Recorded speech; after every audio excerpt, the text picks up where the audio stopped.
কসবা কাণ্ডের আবহে একাধিক কলেজের বিরুদ্ধে গুরুতর অভিযোগ উঠছে। আর এবার নরসিংহ দত্ত কলেজের দিকে নজর রাখতে হচ্ছে। সেখানে কিভাবে বহিরাগত প্রবেশ, এই প্রশ্ন যখন উঠে আসে তখনই উঠে আসছে আরো একটি বিষয়। মন্ত্রী বনাম পরিচালন সমিতির সভাপতির দ্বন্দ্বের অভিযোগ সামনে আসছে।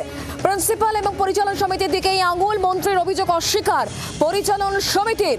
আমরা বিষয় নিয়ে আরো জানবো, কথা বলবো। দেবব্রত ঘোষ এই মুহূর্তে আমাদের সঙ্গে রয়েছেন, প্রতিনিধি টেলিফোন লাইনে। দেবব্রত, ঠিক কি অভিযোগ উঠে আসছে, কি দ্বন্দ্ব এই মুহূর্তে সামনে আসছে এবং কেনই বা এই দ্বন্দ্ব? দেখো, ঘটনার বেশ কয়েকদিন কেটে যাওয়ার পর অবশেষে মুখ খুললেন রাজ্যের মন্ত্রী অরূপ রায়। এই কারণ তার এই ঘটনার সময় যার বিরুদ্ধে অভিযোগ ছিল সৌভিক রায়, তার সাথে ছবি দেখা গিয়েছিল মন্ত্রীর এবং তারপর একাধিক প্রশ্ন উঠে আসে। আজকে মন্ত্রী অরূপ রায় তিনি পরিষ্কারভাবেই জানিয়েছেন যে ঘটনা ঘটেছিল তারপর সৌভিক রায়ের বিরুদ্ধে দল তদন্ত করার পর তার সম্বন্ধে কিন্তু সেরকম কোনো ভূমিকা পাওয়া যায়নি। অর্থাৎ র্যাগিং এর যে ছবি ভাইরাল হয়, সৌভিক রায়ের কোনো ভূমিকা পাওয়া যায়নি এবং সেক্ষেত্রে বলা যায় যে কার্যত ক্লিনচিট দিলেন তাকে মন্ত্রী অরূপ রায়। এবং তিনি আরো বলেন যে এই নরসিংহ দত্ত কলেজে বহিরাগতরা যে প্রবেশ করছে এবং সেটা দেখাশোনার দায়িত্ব হচ্ছে পরিচালন সমিতির এবং অধ্যক্ষের, এবং তারা কার্যত তিনি তাদের দিকেই আঙুল তুলেছেন। অর্থাৎ বহিরাগতরা যে প্রবেশ করছে কার্যত পরিচালন সমিতি এবং অধ্যক্ষের দিকেই মন্ত্রী আঙুল তুলেছেন। যদিও এই অভিযোগ অস্বীকার করেছেন পরিচালন সমিতির সভাপতি পৃথ্বীশ কুমার রায়। জানিয়েছেন যে তাদের বিভিন্ন কাজের মধ্যেও তারা কিন্তু সবকিছু দিক তারা নজরে থাকে, তারা এই বিষয়ে আলোচনা করেন এবং নির্দিষ্ট কোনো এরকম অভিযোগ থাকলে তারা পদক্ষেপ নেন।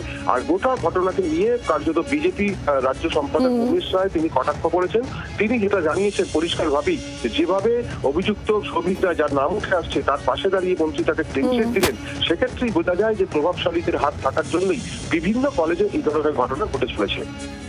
ধন্যবাদ দেবব্রত। আর ঠিক এই জায়গা থেকে মন্ত্রী অরূপ রায়ের বক্তব্য শোনাবো এবং সেই সঙ্গে পরিচালন সমিতির তরফ থেকে বা ঠিক কি বলা হচ্ছে সেটাও শোনাবো। প্রিন্সিপালের কন্ট্রোল করা উচিত। প্রিন্সিপালের আন্ডারে কলেজ, প্রিন্সিপাল আছে, গভর্নিং বডি আছে, তাদের আন্ডারে কলেজ। তারা যদি কন্ট্রোল করতে না পারে কিচ্ছু করার নেই।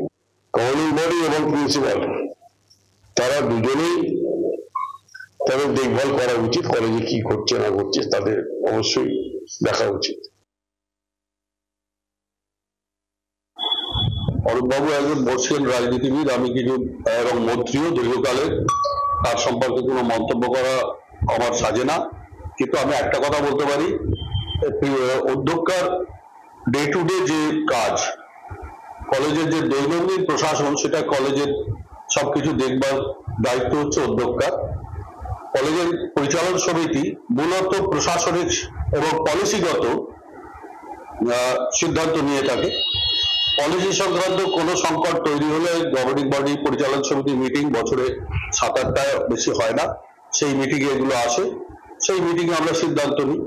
কিন্তু কলেজের পরিচালন সমিতি এই ব্যাপারে খুব বেশি কিছু করার আছে বলে আমি মনে করি না।